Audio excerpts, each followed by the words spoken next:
اس میں کتنا ٹائم لگتا ہے، وہ بھی ہم اہل حدیث سے دیکھ لیتے ہیں کہ بھئی وہ صحیح ہے یا نہیں ہے، آپ کے سامنے رکھتے ہیں جی۔ یہ ملاحظہ فرمائیں فتاوی علمیہ توضیح الاحکام حافظ زبیر علی سے، یہ نہیں کہ اپنے علماء۔ آپ نے جس روایت کی طرف اشارہ کیا غالباً وہ درج ذیل ہے، اسماعیل بن ابی خالد عن الشعبی، کہ جب جناب زہرا سلام اللہ علیہا لما مرضت فاطمہ رضی اللہ تعالی عنہ آتاہا ابو بکر صدیق فاستأذن علیہا، پھر فقال علی عنہ یا فاطمہ ھذا ابو بکر یستأذن علیک۔ اچھا پوری روایت ہے السنن کبریٰ بھائی کی، کہتے ہیں ھذا مرسل حسن بے اسناد صحیح۔ اچھا جی، اس روایت کی سند دو وجہ سے ضعیف ہے، ایک بھی نہیں دو وجہ سے۔ اسماعیل بن ابی خالد ثقہ ہونے کے ساتھ مدلس راوی ہے، حاکم نشاپوری نے انہیں مدلس کہا ہے، انہیں حافظ ابن حجر نے طبقہ ثانیہ علائی ابو درا ابن العراقی حلبی ابو محمود المقدسی اور سیوطی نے مدلسین میں شمار کیا، وہ آگے انہوں نے حوالہ دیا۔ کہتے ہیں وہ بعض اوقات یا اکثر اوقات شعبی سے مرسل روایتیں بیان کرتے یعنی تدلیس کرتے ہیں، پھر جب انہیں روکا جاتا تو اصل راوی کا نام بتا دیتے تھے۔ اس قول میں تدلیس پر ارسال کا لفظ لغوی طور پر استعمال ہوتا ہے، لہذا ثابت ہوا کہ امام اجلی کے نزدیک اسماعیل بن ابی خالد امام شعبی سے بعض اوقات یا اکثر اوقات تدلیس کرتے تھے۔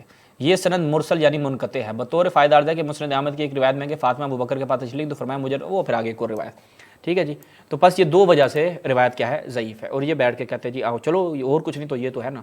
تو اسی کے ساتھ ہم نے ان کے ایک ایک جھوٹ کا مکمل 11 منٹ کا جو کلپ تھا آپ کے سامنے رکھا، ان کی ناسبت آپ کے سامنے بیان کی اور مقدمہ نہایت واضح طور پر آپ کی خدمت بیان کیا۔ اسی کے ساتھ اجازت چاہتے ہیں، السلام علیکم ورحمۃ اللہ۔